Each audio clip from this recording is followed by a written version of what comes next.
In the name of God, the compassionate, the merciful. I'm going to continue with the prescriptive approach on page 97, which is talking about, the grammar of English. Earlier we talked about grammatical gender, and we talked about biological gender. We talked about different types of things like agreement and parts of speech in traditional grammar. Now we are going to come back to continue the discussion on prescriptive approach, okay, which I told you is on page 97. Well, there was an approach to the grammar of English and many other languages called the prescriptive approach. Well, the prescriptive approach simply says you are going to have the proper use of English. Of course, this is an old version of it. It is an old approach. Today, they are not going to use this approach. What did they say? They said that it is, in fact, you are not going to say things like end the sentence with a preposition. End the sentence with preposition. As you can see here on line 2 of here, okay, on page 97, line 1, 2, 3, 4, 5, 6, 7, 8, 9, line 9, okay. You must not end a sentence with a preposition. Why? Because the grammar of Latin says no to it.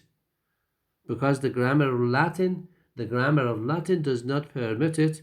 You are not going to use it in English. Why? Because the grammar of English does not allow it. Let's see.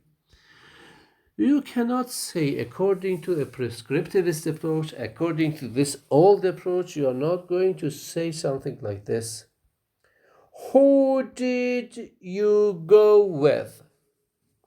Who did you go with? Everybody uses it. Everybody says something like this. Who did you go with? What is wrong with it? No, nothing wrong. Everybody in English says something like this. Okay? Where in fact, who is at the beginning of the sentence and with is at the end of the sentence. But the prescriptivist approach says no. Let's see. Instead, they say you should say, with whom did you go? Nobody says it, something like this. But the prescriptivist approach says something like this. You must not end a sentence with a preposition. Okay? You simply say, who are you waiting for? Who are you waiting for? There's a for at the end of the sentence, and the sentence is good. Or you say to somebody, go on, go on. On is at the end of the sentence, and the sentence is good. Okay? But the grammarian comes to say, don't put a preposition at the end of the sentence. Why? Simply because in the grammar of a language like Latin, we do not have it. Why? Because Latin is considered to be the best grammar, the best language, or the best grammar. Okay, that's why. So this is something like this, or something like this. Mary runs like 3. Mary runs faster than me. No, don't say something like this. Why? Because me is at the end of the sentence. Okay? Well, you should not use something like me, not because it is at the end of the sentence. Why? Because it is me. You are going to use I instead of me. So instead, you should say something like this. Mary runs faster than I. Nobody says something like this. Mary runs faster than I. In today's grammar, they say, well, than is a preposition, and after the preposition, we need something like an object pronoun. An object pronoun after in fact a preposition. But they said there, well, the sentence does not have it does not have a transitive verb, so you don't need to have something like you should not have something like me at the end of the sentence. Why? Because it's an object, and the sentence does not have an object. Okay? Or they said something like this: you must not split an infinitive. It is the topic of the next part here. The Captain Kirk infinitive. Okay. Well, grammarian. The prescriptivists actually wanted to say something like this: you are going to say something according to the way that we have something like Latin. If you follow everything like Latin, it is proper use of it. And if you are not following Latin, you do not have something called like linguistic. This one, etiquette. Etiquette, linguistic etiquette. Let's what happened in Captain Kirk's infinitive, as I told you. There's a kind of episode on the television in English-speaking countries called Star Trek. It's something like a movie. Okay, at the end of line 2, Star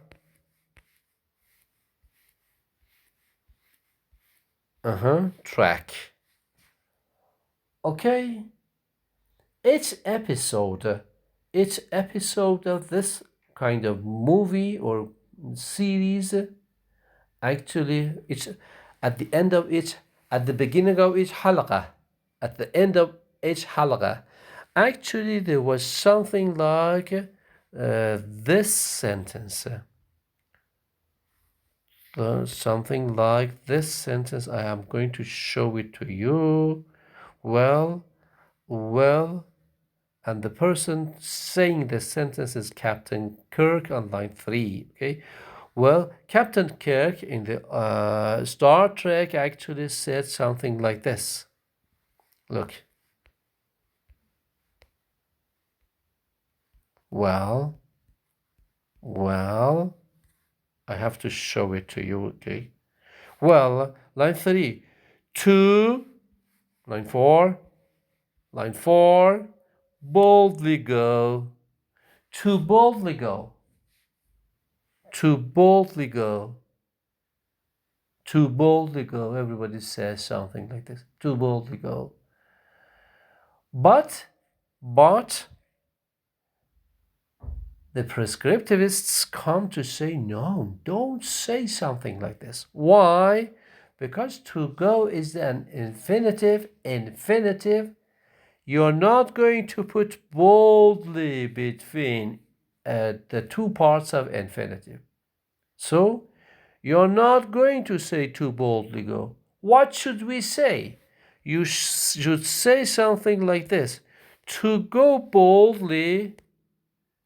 To go boldly when boldly appears at the end, or boldly to go when boldly appears to the beginning. So you can have it something like to boldly go, which is wrong, and you have to say boldly at the beginning or at the end. Okay, boldly to go or to go boldly. Why? Simply because in Latin we do not split in an infinitive. But in English it is the case. We can easily say something like to boldly go. What's wrong with it? Nothing wrong.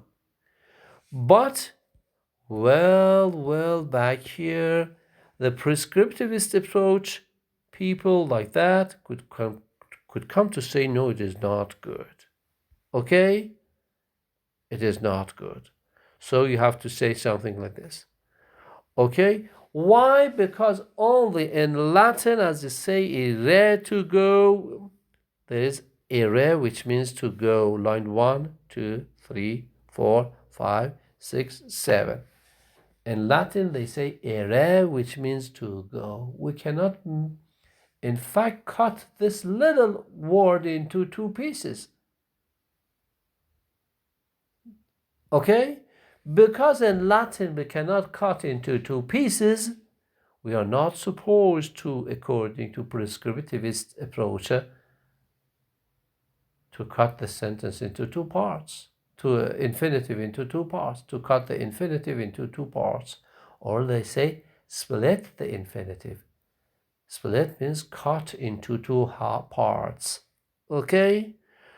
So, in English, it is not the case. We can typically say the last paragraph. We can typically say things like this. Okay? To boldly go, our example here. Or to solemnly swear, 3 lines to the bottom. Or never ever get back together. Okay? And we may, well, in fact, we simply wish to note that there are structures in English that differ from Latin. Anyway, I want to say something. Prescriptivists' approach could say that the proper use of English is when we follow the grammar of Latin. If you use the grammar of Latin in English, you are using English properly.